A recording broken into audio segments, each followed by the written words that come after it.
Alrighty, my friends. Hello. Welcome. Here we are. It is the 17th of February here in New Zealand, 2021.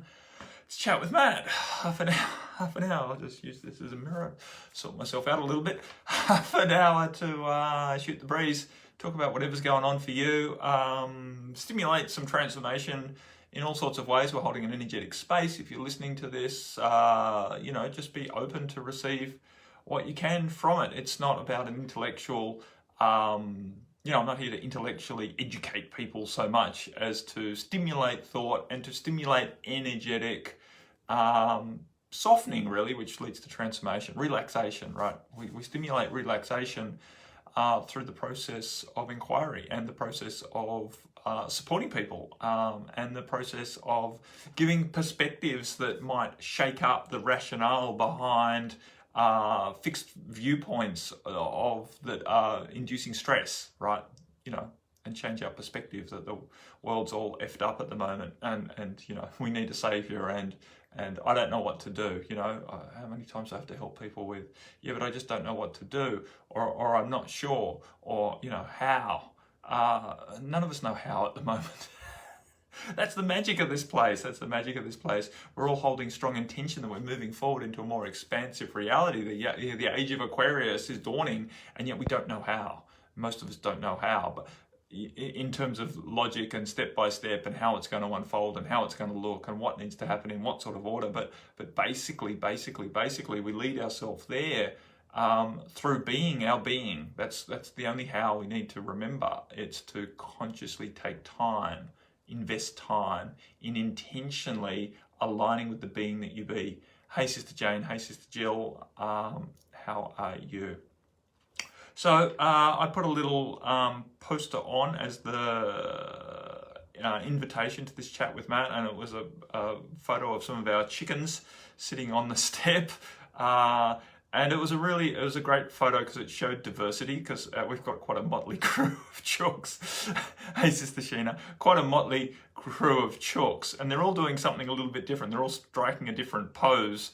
And it was actually, this piece of art was actually the cover art, or the image that went with an MP3 that was part of a package that we put out a few years ago on the Ultimate Cleanse, right? It was a letting go of what's holding you back sort of package, and this was called Seen and Heard as Real as You Naturally Be. It was all about letting go of the fear of being seen, right? That MP3.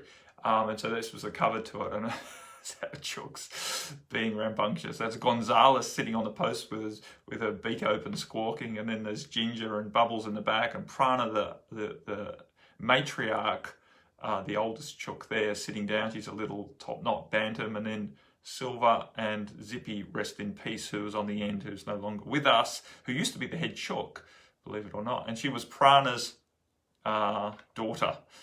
Not biological, but Prana sat on the eggs. We basically bought fertile eggs and popped them under some broody chook, which was Prana, the oldest chook. And so Zippy was hatched from that, and Zippy took over the flock for quite a few years, and now Zippy has passed a few months ago now, probably a few more than a few months, but anyway. So that's the story of the poster. It's really about allowing yourself to be naturally who you be, and proud, right? And not needing to fit in, and not needing to be compliant, not needing to be monotone. It's about allowing yourself to be unapologetically individual in this world, not needing to be individual to stand out, not needing to attract attention because you're an individual. That sort of individualism, is popular, especially amongst the young people, where they want to be noticed for being an individual. And that's kind of, again, comes from an egoic, not good enough type of overlay. It's not inherently totally wrong and bad and something that should be stomped down on, but it's just noticing the why behind that behavior.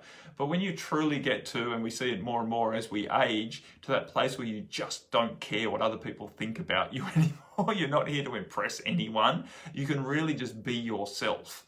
And that's true freedom, that's liberation, that's authentic confidence, when you can just be yourself. And it does take courage. It does take courage to step into allowing other people to judge you, right? To open yourself up to being judged as different, right? If we're all the same, then the ego is very, very happy that we're not going to get judged as different because there's very little to judge us on, right? And so it's very common to want to fit in with your clique. You know, we see this again in young people, that they will form groups where they're all sort of copy each other. They all sort of dress the same. They all sort of speak the same. They all sort of do the same fucking hand signals or whatever, right? So it's a fitting in thing, which is very understandable. It's very normal herd behavior.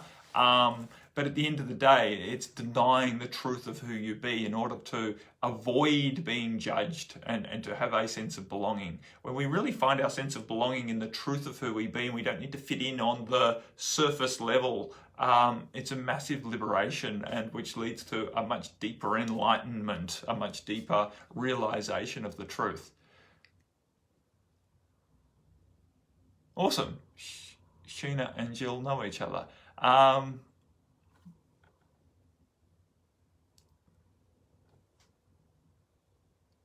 Maybe they know each other. I'm not sure. Anyways, so the point is, I don't have any questions. No one's given me a question.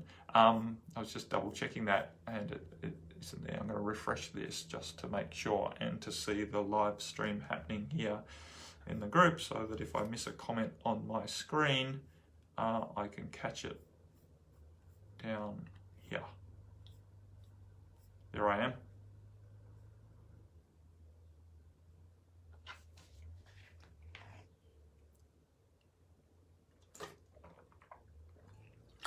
Maybe Sheena and Jill don't know each other. That was a stretch on my part. It's just a surname thing. Anywho's, what's up, my friends? How can I help you? What's going on for you? What would you like to know more about? What would you like my opinion on? What would you like help with? What would you like to just express that will give me inspiration to natter on, to express some more, to allow some more of Mantara's wisdom to flow through in response to whatever's said? That's how I work best. I'm not a great one for planning a speech. Not a great one for planning a speech. Yeah, hit me up, friends. I know there's only 4 of you, or so it says on the thing, watching, which is what it is. Not here to be popular, here to be helpful. What else is going on then? Oh, we're about to go away tomorrow. I've been working like a mad thing to get the decks finished, and I have pretty much. Still the finishing board around the bottom, but that can't happen until after the driveway gets done, which is going to happen while we're away. So now I'm busy getting the driveway ready to be done, which involves getting some levels done. So been working, and tomorrow we're on a plane. Just found a copy of a book called Warning, When I Am an Old Woman, I Shall Wear Purple. Exactly, a very judgeable colour to wear. For some reason, doesn't it mean that you're sexually frustrated or something if you wear purple? Is that the guts of it? I'm trying to remember why purple is a judgeable colour to wear, but I have a feeling that it's something like that, sexual frustration or something. I don't know. Can't say I have much purple in my drawer, but I'm not making a comment there on my. But anyway, so I think you answered it all this morning. I swing between looking for my tribe and just being comfortable with being me. Yeah, and that's a very common thing. And I will talk about swings, and I will talk about aging as well and wearing purple. Not so much on the specifics of wearing purple, but you know. Well, I'll continue down this front and we'll see what else folds. So anyway, I'll talk to what Sheena said because I can talk to that. This swinging thing is, and I don't mean swinging in like the sexual preference thing, but let's not go down that route just yet. But the swinging between polarities, looking for my tribe and just being comfortable with me, is very, very common right now. And not just with that, but a lot of people are feeling quite schizophrenic in the fact that they are shifting, and the polarities are seeming to get more and more intense right now. Yeah, exactly, Jill. It's doing what you want, even if it's judgeable by some criteria. It doesn't matter what criteria you go against. That's the thing with the world, right? It doesn't matter what you do, someone will judge it, right? You will always, doesn't matter how safe you try and be, you will always have the potential of upsetting someone. And that's the awesome thing. We can never please everyone. So stop trying. Stop trying to please everyone. I teach this a lot, or talk about this a lot, in the Bright Light Client Attraction process, where we look to attract our best clients. And to do so, the easiest way to do that is to just be yourself 100%. Because as soon as you try to morph yourself into something that you think your clients are going to be, one, is what your clients want you to be, one, you're going to attract people who want that, which might be then an effort for you to maintain. And two, it's only going to work to some extent anyway, because you're never going to pick something that's going to attract, everyone. So the way to really attract the people who you're best going to be able to serve, and the people who you're going to enjoy serving the most, is to be yourself, and naturally express yourself without having to prove that you're a good facilitator or a good craftsperson, or whatever you're trying to do. It's not just about, I don't just work with healers. I work with anyone who's got a heart-centered business, anyone who wants to serve in a way that is serviceful and is part of themselves, not just selling widgets, obviously, but putting their heart into whatever their business is. So you could be an artist, you could be a service provider of any sort of description, a private nurse, or a massage therapist, or a movie director, or you name it, beauty therapist.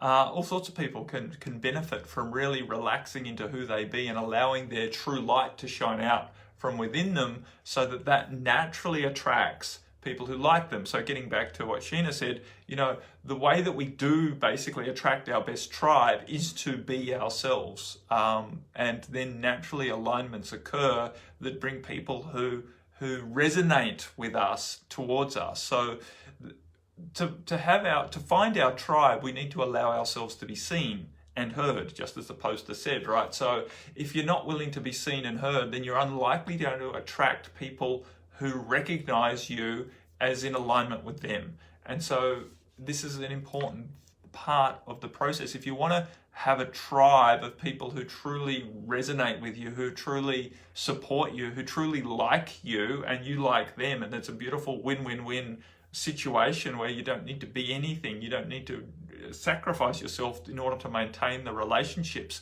of this community, this tribe, this congregation, this collaboration, then you just start off on the right foot of being yourself. So you only attract people who like the real you right from the get-go. So there's no big reveals, there's no skeletons in closets, there's no right? They know who they're getting when they sign up to being a friend of yours, to being a collaborator with you, to being aligned with you in whatever way it might be. They're already on the same page. So that's it. It's just the easiest way to move through the world. At first, of course, it's shit scary, because the people who currently know you are going to get maybe a shock as you start showing more and more of your truth. And some of them will pull away from you, and that is painful, and it feels like judgment. But ultimately, it's just liberation. It's just liberating yourself from people who are expecting something that you are not, which is always a hard place for you to play. It always takes energy for you to keep giving them something that you are not naturally. There's no point having relationships with people who want something that you're not. So allow yourself to be naturally yourself, and allow yourself to move through the process of being more and more comfortable to authentically, confidently express that self out to the world. And you will naturally find a tribe forming around you of people who are the same, who have the same idiosyncrasies as you. Not natural, not identical, of course, but the same real energetic values and energetic history. And these are people who are easy to be around, people who are joyful to be around, people who are inspiring to be around, because they have an energy that really supports and inspires your energy, because there's similarities there. I missed that from, I'm going to read it down here.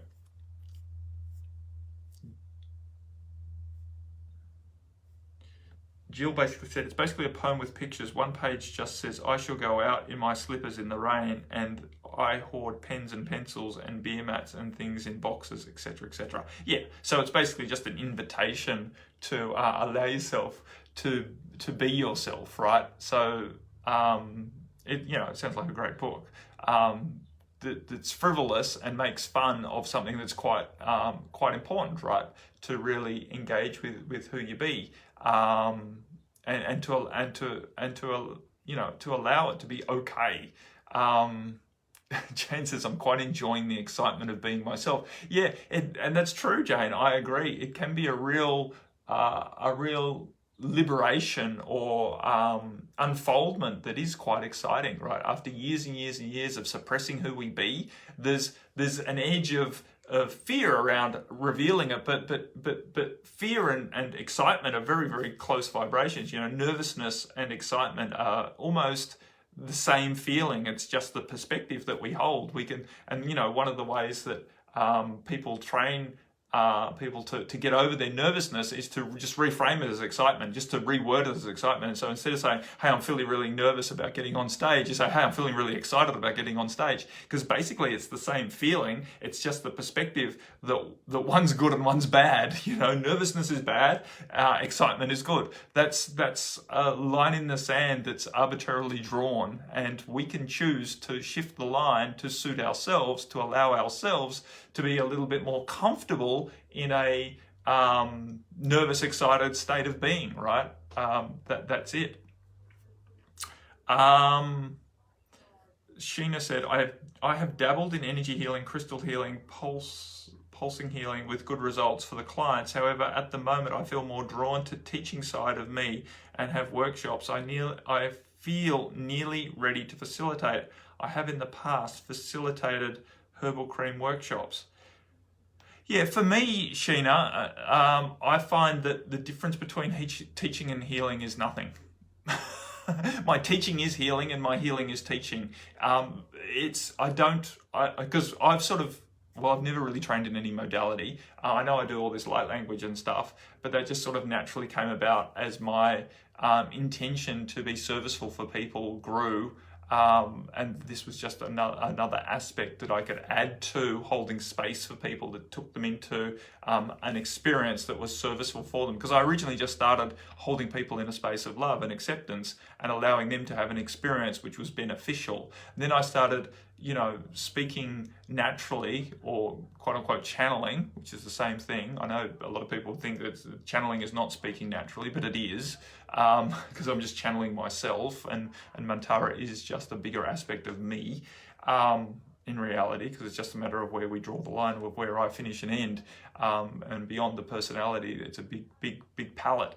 For me, I choose not to draw distinctions. I show up in a serviceful way, and that is healing and educational, and so it doesn't matter. At the end of the day, it doesn't matter for me. All that really matters is my intention to serve, and if we end up healing, we heal, and if we end up teaching, we teach, and in the end of the day, teaching and healing are one and the same. They're just pathways to expansion and to liberation for people, expanding out of their limitations.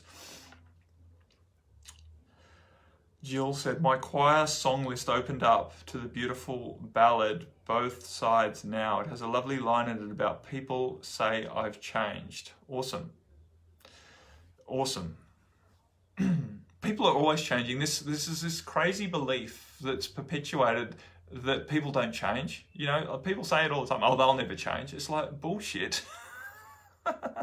Nothing is constant in this world. Nothing is constant for very long. The whole nature of the universe, the nature of matter itself is change, right? It's energy vibrating. It's always moving. Nothing is freaking still. Nothing is constant. There are no constants here.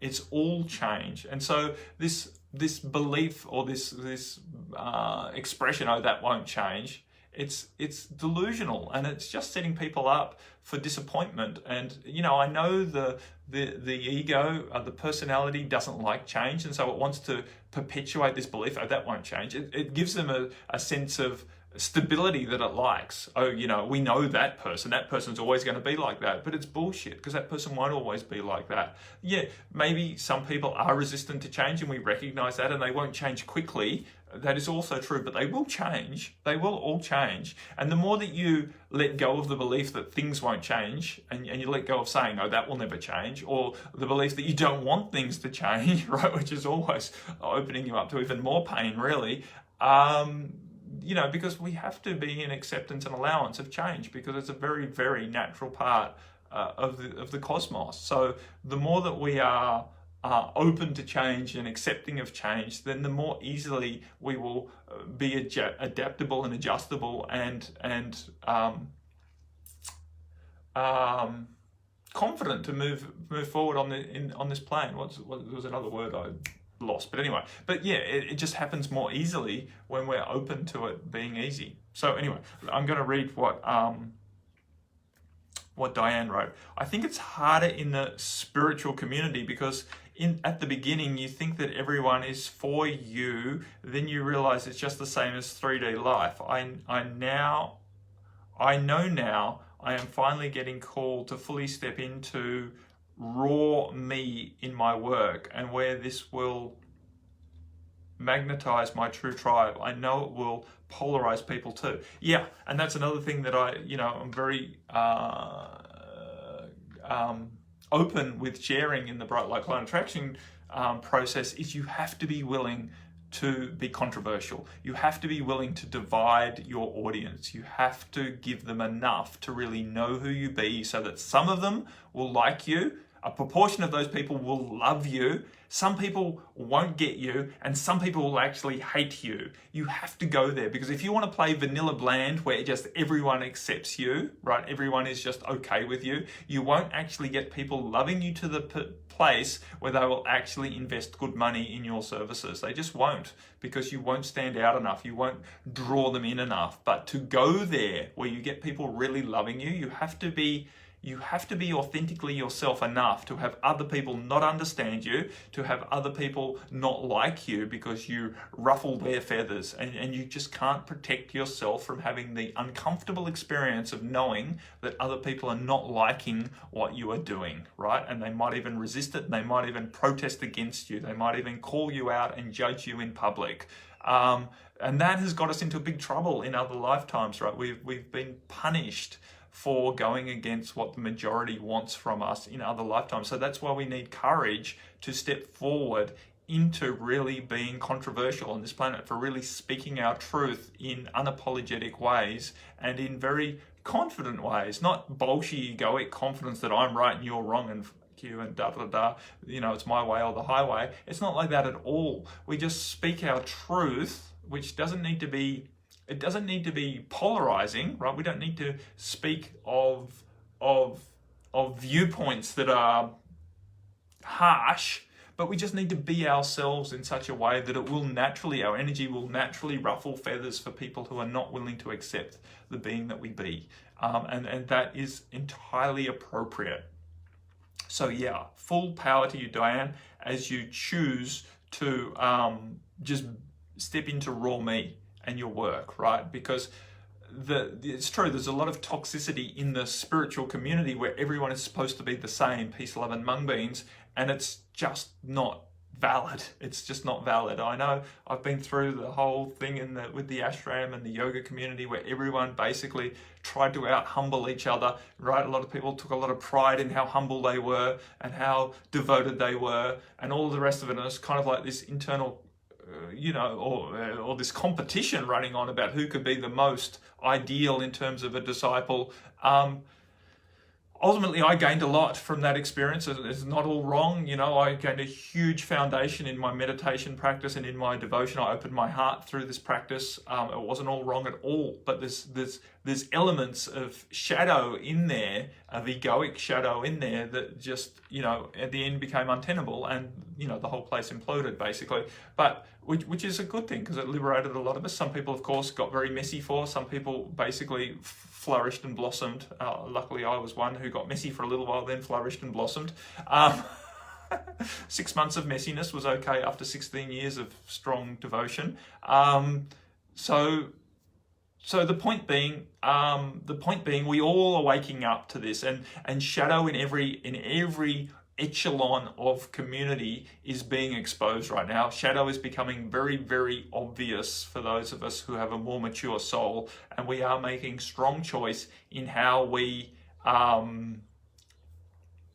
devoutness competition is it's pretty common, right? It's in the churches as well. It's in a lot of new age and old age spirituality, is this idea of being the most righteous in order to be at the head of the queue to getting into your salvation, whether your salvation is realization through the grace of the Guru, or whether your salvation is going to heaven through the grace of God or Jesus, or whatever your narrative is. It doesn't really matter, but it's this this idea of getting it right, following the rules, and sacrificing yourself. It's promoted that you should just keep sacrificing your own will in order to be in God's will, which has some truth to it, right? It has some truth to it, when we have to sacrifice a level of our egoic, selfish desires, our emotional drivers, for having what's comfortable or what's pleasant all of the time, or for avoiding what we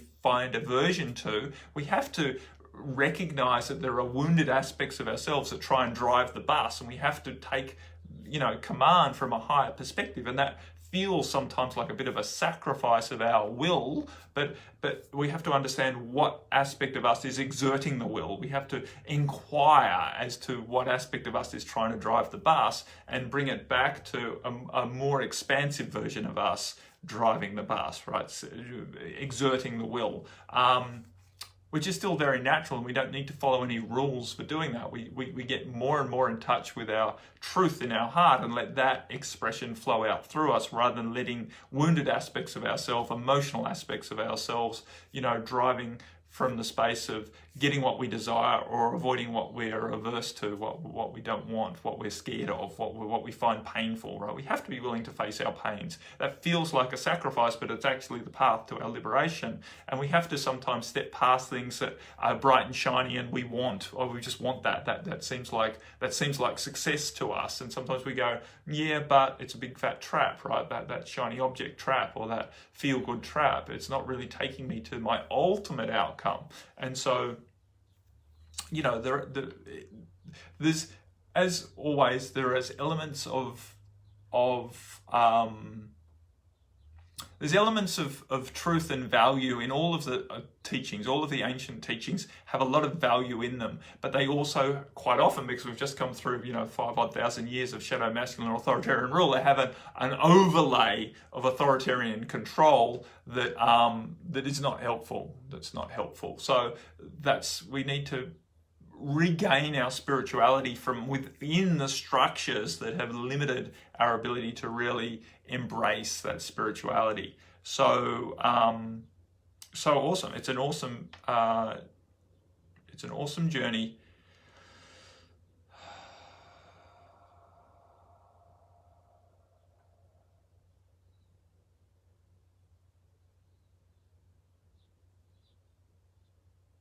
Okay. So it's Jill just explaining to Sheena about her origin with the Norfolk and the Sussex and the Essex and all of that I don't know. But anyway, the English peoples will understand what's going on there. Yeah, how are we going? What's the time? Oh, I've got all sorts of shit going on here with my thing. I'm actually going to nip off in half an hour. I'm doing a live stream light language transmission in the Wisdom Sacred Circle Facebook group, as part, Ian Shelley's Wisdom Sacred Circle, for those of you who are members there, at 10 o'clock my time, which is in half an hour, doing a remote session, which I'm also broadcasting on courage. If you do want to join that group, please join it through my link. Because it's got an affiliate link. Maybe I should post that. I don't tend to do a lot of promotion of stuff, but it's an awesome community, Ian's community, as is my community. If you want to join a community, first and foremost, I'd encourage you to join mine, which is the Mantara Transformation Empowerment Support Community, which you'll get a huge amount of value from. So that's available. And if you want to join both, then go for it. They're both very valid communities. Awesome, Sheena. I'm glad that I've answered so much that was on your mind. Maybe we'll call it quits at this, right? We've done half an hour. It's been a long time since I've actually brought Chat with Matt in the 30-minute mark. It's usually been 40 minutes or even a little longer of late. Next week, I will attempt to do Chat with Matt, but I'm not sure. I'm going to be on a boat in the Bay of Islands with 20 yoga participants leading a retreat with Marie. So whether or not we are in range at this time and I have half an hour at this time to do Chat with Matt, I am absolutely not sure. So if it happens, it happens. If it doesn't, I will just I will put some live streams on from wherever we are, because it's going to be awesome. We've got such a amazing trip lined up. All things going well. We've got a little COVID outbreak over here in New Zealand, which is sending some ripples through the community, and of course the government is, locking everything down, and coincidentally the vaccine is being released for the public in New Zealand this weekend. So it seems rather suspicious, especially when all of the press conferences around the COVID outbreak is all about the friggin' vaccine being released. Just seems like a little bit of a coincidence. But anyway, I'm not getting into that debate right now, and I don't need any more information, please, on why the vaccine is either good or bad. Most of which comes across my inbox is around why the vaccine is so bad, and you don't need to preach to the converted. Because I've been not pro-vaccination. I wouldn't call myself an anti-vaxxer, but I didn't vaccinate our children, leading back 20 years ago. So, I'm not pro-vax. In any stretch of the imagination, I'm certainly not pro-vax this particular vaccine, which is not even really a vaccine. It's a genetic modification, but I'm not into it. But anyway, I'm not here to tell you it's wrong if you are, because you're welcome to your beliefs. I'm not here to change beliefs. I'm here to help you understand why you have beliefs and what's driving your beliefs, and whether your beliefs are actually serving you. That's far more important to me than actually telling you which beliefs are valid and which beliefs are not, because that would be incredibly egoically delusional on my part to think that the way I think is the way that you should think. That's not at all where I'm coming from. So, Jill said, a physical community group I belong to started questioning police activities and their scope of action. We have dubbed it dealing with Dibble, doing things with humour. Yeah, perfect, right? And I think humour is a great way to deal with this situation. I basically laughed cynically, I must admit, with what was going down the other day when we were listening to, we don't normally listen to the news, but of course we're having to listen to these press conferences to stay ahead of the curve when we've got 20 people coming on retreat, and some of them are really travel restrictions, not being able to drive through Auckland, obviously not being able to leave Auckland if they were in Auckland before. We're flying through, which is fine at this stage, but things are changing daily, so it's not exactly ideal way, or maybe it is an ideal way to start a retreat with a whole heap of uncertainty, just to shake people up so they can really get a lot of benefit out of it. But in terms of our level of administration, it's certainly added to the workload, as Marie is getting hourly emails from lots of people around potential of whether they can come or not come, and what's the refund policy, and whole big mess. But anyway, that's life. We don't get to choose the external situations that we're dealing with. All we get to choose is the attitude that we take to it, right? The perspective that we hold and the way that we move through it. So it's great opportunity. I just had a huge tonal shift in my head then. It's a great opportunity to walk the talk and really maintain our empowered attitude towards how we deal with it, and not allow ourselves to feel like the victim of the bullshit that's going on around us, because that just gives power to the bullshit, right? And we're not here to empower that bullshit. We're here to be the change we want to be, and to be happy in any circumstance, any situation, and to really express that out to the world, to really radiate that confidently to the world, that indomitable spirit that we're here to enjoy this world despite whatever bullshit they're trying to pull in the external. So that's it, my friends. I was nearly finished in half an hour, and then managed to extend it by 5 minutes.